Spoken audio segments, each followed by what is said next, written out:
This All right. conference will now be recorded. Hey, everybody, welcome back. Dr. Doug Smith here. Glad you could join us today. We continue our presentation of the science. For those of you who have ever experienced the horror of opioid withdrawal, we are presenting the science of exactly what happened to you. For those of you who have experienced opioid withdrawal, you know it was something that the human body just cannot endure it. It's unendurable. It's that horrendous, and you'll do practically anything you have to get out of withdrawal and stay out of withdrawal. And those were the driving forces behind this opioid crisis. And that's what we're talking about here. Yesterday, we began to talk about the study by Chang and his team from 1990. That's the study that you see right there on the screen. The title of the study is the role of plasma catecholamines in eliciting cardiovascular changes seen during naloxone precipitated withdrawal in conscious, unrestrained, morphine dependent rats. They make these titles as difficult to understand as they possibly can. It's a trend in science. Last one in, shut the door. Uh, they want to give a sense of elitism, and so the titles are brutal. I have no idea why you have to mention conscious, unrestrained rats. That's, it just, I don't know. But that stated, let's look at the science. And I do want to make a significant point today out of the fact that we're looking at science from rats, because tomorrow we're going to look at pretty much identical science with humans. Okay, the idea of using an animal model is that animal models have been found to be uh, uh, indicative, uh, uh, very much in line with what the human body experiences. We use animals because they work. If a drug works in an animal, it pretty much works in a human. If a study is done in an animal, well, that same study in humans is going to be the same. Uh, so let's go back and look again at what we've done. So far, everything we've looked at so far has been rats. We began in 1963 with Gunn, and Gunn did that beautiful study that showed that after 48 hours of withdrawal, um, the adrenal glands of the mice were half empty. Where did the adrenaline go? Where did the adrenaline go? And then 1968, Akera and Brody carried the ball further and said, well, not exactly sure what happened, but not only did Gunn find that the adrenal glands were half empty, but hey, we found that the bladder was full of the metabolites of adrenaline. So clearly the adrenaline got out of the adrenal gland and was metabolized by the body. The adrenaline got out and did its thing. Okay, how do you know? Because, well, the metabolites were found in the urine. So the adrenaline got out and did its thing. Why in the world would half the adrenaline be released? That was the question. Why would half the adrenaline be released? And what impact does that have on opioid withdrawal? Because that's what we're talking about here is opioid withdrawal. 2 days of opioid withdrawal and the adrenal glands are half empty. So we jumped ahead to 1990 and the Dell study, brilliant study, absolutely brilliant, who took the little mice into the operating room and cut them open and actually observed what happened when he put them into withdrawal.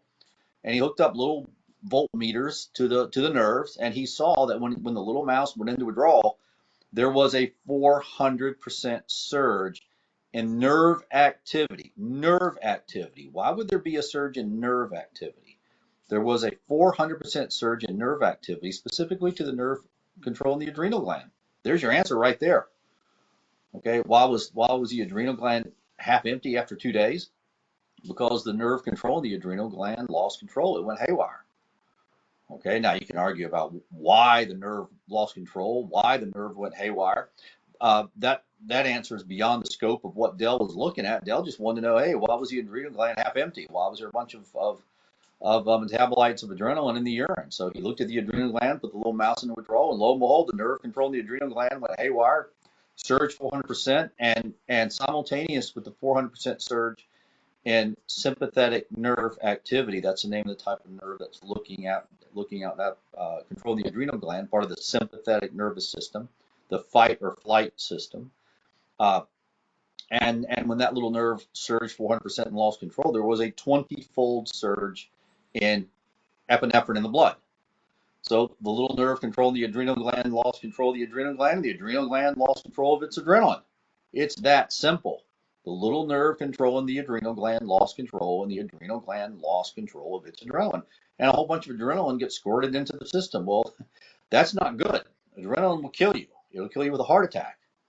Okay, so go to Google and see if there was an increase in heart attacks, an increase in cardiovascular deaths during the opioid crisis. Hey, lo and behold, there was a massive surge, an epidemic of cardiovascular deaths in parallel to the opioid crisis. In fact, if you look closely, you'll see that U.S. life expectancy fell during the opioid crisis, not due to drug overdoses, but due to cardiovascular deaths. Those are people that we believe the scientific evidence is that those are people that died from a cardiovascular catastrophe, a catastrophic cardiovascular event, a heart attack, a stroke, a rupture of the aorta, whatever, from unrecognized and untreated adrenaline toxicity. That's what the science is telling us. You may not like that, you may not believe that, but it's what the science is telling us. Now, here we are looking at the Chang study, and what Chang did was brilliant. He basically replicated the Dell study, but took it a step further and took out the adrenal gland, and lo and behold, when you take out the adrenal gland, there was no surge in epinephrine, no surge in adrenaline. So this whole thing, none of this is brain controlled at all. Okay, notice not only is there no evidence that the brain's involved, there's actually pretty good evidence the brain is not involved. Okay, Chang didn't take out the brain. Okay, why didn't Chang take out the brain? Chang didn't take out the brain because the brain wasn't involved. Okay, this brain disease model of opioid addiction, this dopamine theory of addiction, it's not based on the science. We're looking at the science. We're in 1990 and we're looking at the science. There's nothing brain-wise going on. Okay, these psychiatrists that want to tell you this whole thing is a brain disease, based on what? Okay, here we are in the 1990s looking at some pretty solid scientific evidence. We don't see any evidence of the brain being involved. In fact, what we see is evidence of the adrenal gland being involved.